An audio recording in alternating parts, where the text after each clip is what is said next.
কোরআনের সাথে বেয়াদবি করি, তাহলে আমার অবস্থা কি হবে? এটা দুনিয়ার বুকে আমরা অনেককেই দেখেছি। কোরআনের সাথে গাদ্দারি করার কারণে আবু জাহেল, আবু লাহাব এদের পরিণতি কি হয়েছে আমরা শুনেছি, ঠিক কিনা কথা? কোরআনের সাথে গাদ্দারি করার কারণে এই পৃথিবীতে অনেক আল্লাহর নাফরমানদের পরিণতি সম্পর্কে আমরা শুনেছি, ঠিক কিনা? স্বল্প সময়ের ব্যবধানে আমরা গত 15 বছরে কোরআনের সাথে যারা গাদ্দারি করেছে এবং কোরআনওয়ালাদের সাথে যারা গাদ্দারি করেছে, কোরআনের পাখিকে ধুকে ধুকে মেরেছে, কোরআনওয়ালাদের সাথে যারা এরকম আচরণ করেছে, তাদের পরিণতি আমরা চোখের সামনেই দেখলাম। তাদের পরিণতি কি হয়েছে এটা আমরা চোখের সামনেই দেখেছি, ঠিক কিনা? কোরআনের সাথে বেয়াদবি করার কারণেই এত ক্ষমতাধর, এত দাপটওয়ালা এক নেত্রীকে দেশ থেকে পালিয়ে যেতে বাধ্য হয়েছে, ঠিক কিনা? আর যারা হয়ে গেছে দেশের মধ্যে, যারা ধরা পড়ছে, তাদেরকে জুতোর বাড়ি খাইতে খাইতে আদালতে হাজির হতে হচ্ছে। কারণ একটাই, সেটা হলো কোরআনের ওলাদের সাথে গাদ্দারি করেছে, ঠিক কিনা? কোরআন মানে নাই, কোরআনের সাথে গাদ্দারি করেছে, কোরআন ওয়ালাদের সাথে বেয়াদবি করেছে, এর পরিণতি তাদেরকে ভোগ করতে হচ্ছে। এখানেই শেষ নয়, পাওনা এখানেই কিন্তু শেষ নয়। আখিরাতের পাওনা অবশ্যই আছে, ঠিক কিনা? দুনিয়াতেও পাওনা শুরু হয়েছে, আখিরাতের পাওনা অবশ্যই তারা পাবে, এর কোনো সন্দেহ নাই। সুতরাং কোরআনের সাথে আমাদের কি আচরণ করতে হবে? আল্লাহর নবী বলেছেন, মান কারাআল কুরআনা ফাস্তাযহারাহু ফাহাল্লা হালালাহু ওয়া হারামা হারামাহু আদখালাহুল্লাহুল জান্নাহ ওয়া শাফাহু ফি আশরাতিন মিন আহলি বাইতিহি কুল্লুহুম কাদ ওয়াজাবাত লাহুন নার। আল্লাহর নবী বলেছেন, যে অথবা যারা কোরআন পড়লো, কোরআন অনুযায়ী জীবন যাপন করলো, কোরআনে ঘোষিত হালালগুলোকে হালাল জানলো, কোরআনে ঘোষিত হারামগুলোকে হারাম জেনে সেটা বর্জন করলো, আর কোরআন কায়েমের জন্য যারা কাজ করলো, ফাস্তাযহারাহু, কোরআন কায়েমের জন্য যারা কাজ করলো, নিজের জীবনে, পরিবারে, সমাজে, রাষ্ট্রে, সর্বক্ষেত্রে যারা কোরআন কায়েমের জন্য কাজ করলো, এই কোরআনের জন্য কাজ করে যারা জীবন বাজি রেখে কাজ করলো, আল্লাহর নবী বলেন, এদেরকে আল্লাহ রাব্বুল আলামিন নিজ হাতে তাদেরকে জান্নাতে পৌঁছায় দেবেন। ওয়াশাফাহু ফি আশরাতিন মিন আহলি বাইতি কুল্লুহুম কাদ ওয়াজাবাত লাহুন নার। এবং এখানেই শেষ নয়, তাদেরকে আল্লাহ রাব্বুল আলামিন এমন 10 ব্যক্তিকে সুপারিশ করার ক্ষমতা দেবেন যাদের জন্য জাহান্নামের ফয়সালা হয়ে গেছে। পরিবারের এমন 10 জনকে সুপারিশ করে ক্ষমতা দেবেন জান্নাতে নিয়ে যাওয়ার, ঠিক কিনা? সম্মানিত হাজিরিন, শুধু এখানেই নয়, কোরআনের সাথে যারা সম্পর্ক স্থাপন করবে, হাফেজে কোরআন শুধু নয়, সাহেবে কোরআনের মর্যাদা যারা নেবে, কিয়ামতের ময়দানে তারা জান্নাত প্রাপ্তির পরে জান্নাতে তাদের প্রমোশনের ব্যবস্থাও আছে। সুবহানাল্লাহ পড়েন। আল্লাহ রাসূল বলেছেন, ইউকালু লি সাহিবিল কোরআন ইকরা ওয়ারতাকি ওয়ারাতিল কামা কুনতা তুরাতিল ফিদ দুনিয়া ফাইন্না মানজিলাকা ইনদা আখিরি আয়াতান তাকরাউহা। রাসূল বলেছেন, যে অথবা যারা কোরআনের সাথে সম্পর্ক স্থাপন করবে, সাহেবে কোরআনের মর্যাদা নেবে। সাহেবে কোরআন বলা হয়েছে, হাফেজে কোরআন শুধু নয়। এই জন্য যারা হাফেজ হয়েছে, আমি তাদেরকে বলবো, শুধু হাফেজ হয়েই আমাদের দায়িত্ব শেষ হয় নাই, আমাদেরকে সাহেবে কোরআন হতে হবে, ঠিক কিনা কথা? এরপরে আমাদের হতে হবে সাহেবে কোরআন। সাহেবে কোরআনওয়ালা অর্থ হলো কোরআনওয়ালা, কোরআনের সাথী। কোরআনওয়ালা হতে হবে এভাবে, অর্থাৎ কোরআন পড়ে বুঝে কোরআনের উপর আমল করতে হবে পূর্ণাঙ্গভাবে। কোরআনকে ব্যক্তি, পরিবার, সমাজ, রাষ্ট্র সকল ক্ষেত্রে কায়েমের জন্য কাজ করতে হবে, তাহলে হবে সাহেবে কোরআন, ঠিক কিনা?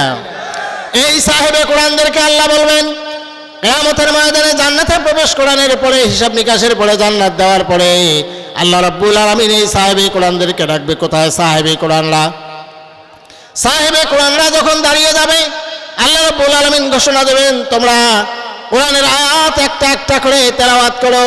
কোরআনকে দুনিয়ায় যেমনভাবে পড়েছো, যেমনভাবে বুঝেছো, কোরআনকে যেভাবে আমল করেছো, যেভাবে কষ্ট করেছো, কোরআনের জন্য জীবন বাজি রেখে কাজ করেছো, ওই আয়াতগুলো যেগুলো আমল করেছো, ওগুলো প্রত্যেকটা একটা একটা করে আয়াত পড়ো, আর জান্নাতের একটা করে উঁচু চূড়ায় তোমরা আরোহণ করতে থাকো। চিৎকার করে বলুন সুবহানাল্লাহ।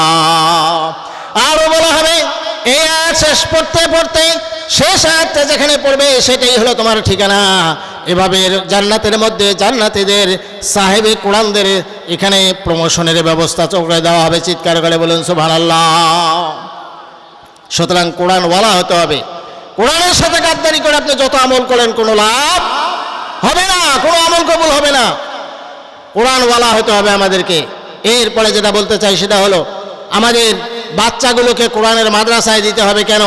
রাসূল বলেছেন প্রত্যেকটা সন্তান কুল্লু মাউলুদিন ইউলাদু আলাল ফিতরাত, প্রত্যেকটা সন্তান ফিতরাতের উপরে জন্মগ্রহণ করে, অর্থাৎ দ্বীনের উপরে, ইসলামের উপরে জন্ম নেয়। প্রত্যেকটা সন্তান যখন জন্মে, যে কোনো ধর্মের লোকের বাড়িতে জন্মগ্রহণ করুক, সে সন্তানটা জন্মের সময় সে মুসলমান হয়েই জন্মগ্রহণ করে, ঠিক কিনা? এরপরে এই সন্তানটাকে তার পিতামাতা তাকে হয় ইহুদি বানায়, অথবা খ্রিস্টান বানায়, অথবা অগ্নিপূজক বানায়, অথবা মুসলমান বানায়। যা পিতামাতা যে ধর্মের হয়, সন্তানও সেই ধর্মের হয়েই গড়ে ওঠে, ঠিক কিনা কথা? এই জন্য আমরা আমাদের সন্তান যারা আছে, সন্তান যেগুলো আমাদের ঘরে জন্মগ্রহণ করে, এই সন্তানগুলোকে যদি আপনি মানুষ বানাতে চান, সন্তানগুলোকে যদি আপনি উত্তরসূরি, যোগ্য উত্তরসূরি বানাতে চান এবং দুনিয়া এবং আখিরাতে তাদের দ্বারা লাভবান হতে চান, তাহলে অবশ্যই সন্তানগুলোকে কোরআনের মাদ্রাসায় পড়াতে হবে, ঠিক কিনা? প্রথমেই আপনারা কোরআন শিক্ষা দেবেন, কোরআন শেখাবেন, সহিহ শেখাবেন, এরপরে কোরআন বুঝা শেখাবেন। কোরআনের শিক্ষা অর্জন করার পর এই সন্তান দুনিয়ার যে কোনো শিক্ষা অর্জন করুক, আর কোনো অসুবিধা নাই, আর কোনো আপত্তি থাকার কথা নয়, ঠিক কিনা কথা? বিজ্ঞান অর্জন করবে, দুনিয়ার সমস্ত জ্ঞান অর্জন করবে, ইংলিশ শিখবে, যত জ্ঞান আছে দুনিয়ার সব অর্জন করবে, কোনো অসুবিধা নাই। তবে প্রথমে কোরআনের জ্ঞানটা দিতে হবে।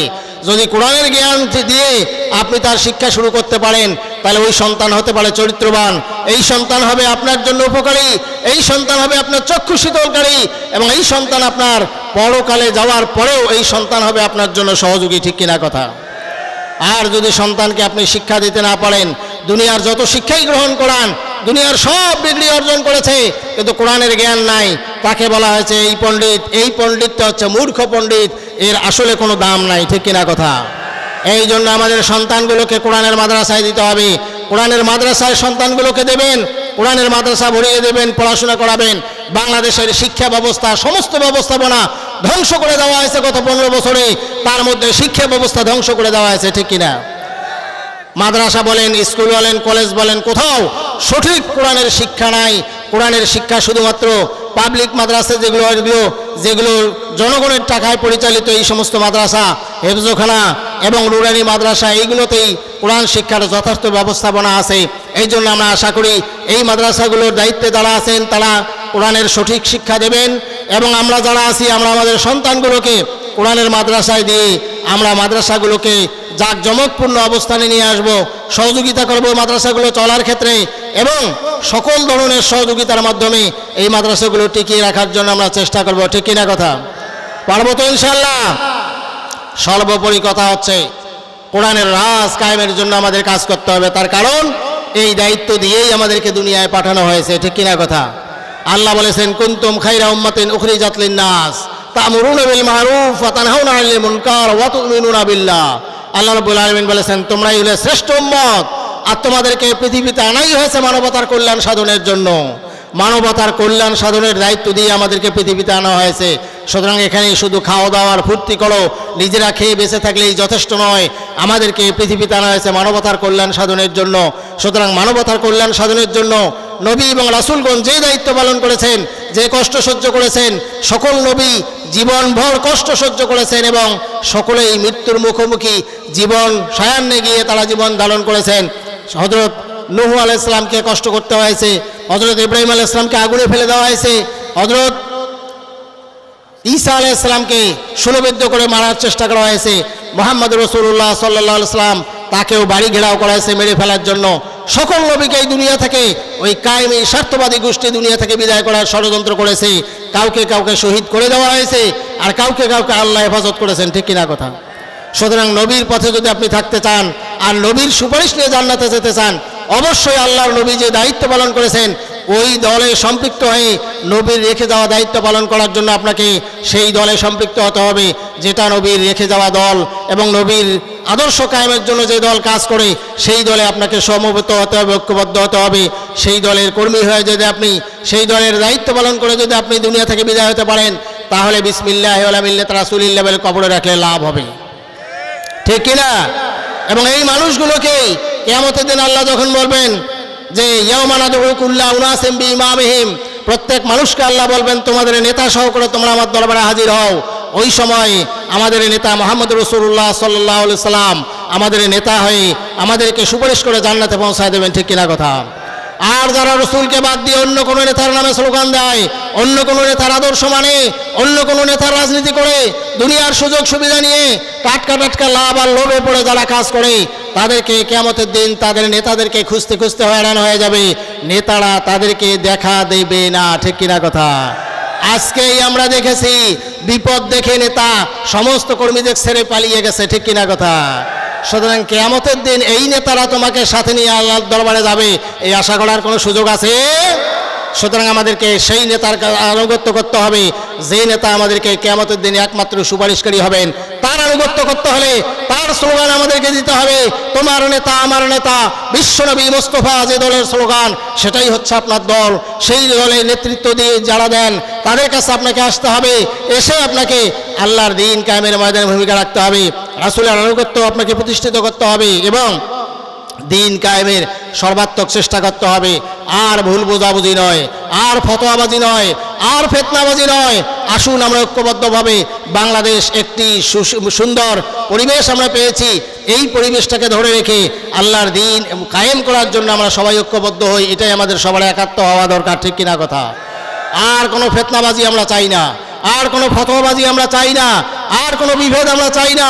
মানুষ আজকে ঐক্যবদ্ধ হয়েছে ইসলামের জন্য, ঠিক কিনা কথা? সুতরাং ইসলাম কায়েমের জন্য মানুষ আজকে বাংলাদেশকে দেখছে একটি সুন্দর বাংলাদেশ, যে দেশে এখন আর ওই গাদ্দাররা ক্ষমতায় নাই, যে দেশে দুর্নীতিবাজরা নাই, যে দেশে রাহাজানি করে নাই, যে দেশে ওই সমস্ত খুন খারাপি যারা করে তারা আজকে নাই। আর কোনো খুন খারাপি, আর কোনো রাহাজানি, আর কোনো গাদ্দার, আর কোনো দুর্নীতিবাজ এই সমাজে ক্ষমতায় আসুক, এটা বাংলাদেশের মানুষ আর দেখতে চায় না। সুতরাং বাংলাদেশের মানুষ এর আকাঙ্ক্ষা হচ্ছে ইসলাম ক্ষমতায় আসুক, ইসলামী দল, ইসলামী মনোভাবাপন্ন লোকগুলো ইনসাফপূর্ণ একটি সমাজ কায়েমের জন্য এগিয়ে আসছে যারা, তাদেরকে সাথে নিয়ে আমরা এগিয়ে যেতে চাই। আসুন আমরা সবাই মিলে সেই পথে এগিয়ে যাই। আল্লাহ তাআলা আমাদের সকলকে সেই পথে কবুল করুন, সবাই বলুন আমিন। আমরা মুনাজাত করি, আল্লাহ এই পরিবেশ এনে দেওয়ার জন্য যারা জীবন দিল তাদের সবাইকে তুমি শহীদ হিসেবে কবুল কর, বলুন আমিন। যারা এখনো অসুস্থ আছে আল্লাহ যেন তাদের সুস্থ করে দেন, বলুন আমিন। এই পরিবেশকে রক্ষার জন্য আল্লাহর গায়বী মদদ আমরা চাই, আল্লাহর কাছে মুনাজাত করি, আল্লাহ যেভাবে 5ই আগস্টে তুমি তোমার নিজ কুদরতি হাতে এই পরিবেশটা আমাদের রেখে দিয়েছো, আমরা কোনোদিন চিন্তা করতে পারিনি, কল্পনা করতে পারিনি, এটা কোনো মানুষের চিন্তার ফসল নয়। আল্লাহ সরাসরি কুদরতি নিজাম দিয়ে ব্যবস্থাপনা আমাদেরকে দিয়েছেন। সেই আল্লাহর কাছে আমরা দোয়া করি, আল্লাহ এই পরিবেশ স্থিতিশীল রেখে তুমি সামনের দিনগুলোতে আমাদেরকে কোরআনের বিজয়ের জন্য কাজ করার তৌফিক দান করো, বলুন আমিন। আরো জোরে বলুন আমিন। সকলকে আন্তরিক মোবারকবাদ জানিয়ে আমি আমার কথা এখানে শেষ করছি।